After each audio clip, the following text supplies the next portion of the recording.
চারিদিকে যখন অন্যায় ও পাপে পূর্ণ হয়, লাঞ্ছিত হয় নারী, তখনই মাতৃশক্তির আবির্ভাব হয় তার সংহারকারিণী রূপে।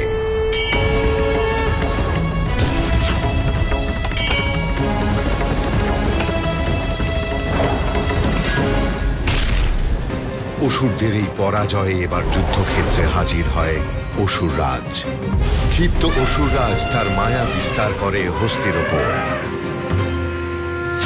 বিশ্বরূপিণী বিশ্বেশে প্রসীদত্বং সনাতনী।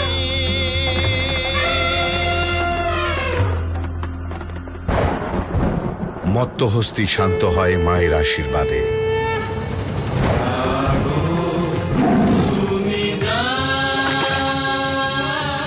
মহালয়ার পুণ্য লগ্নে দেখুন জাগো মা জাগো দুর্গা, 21শে সেপ্টেম্বর ভোর 5টায় জি বাংলায়।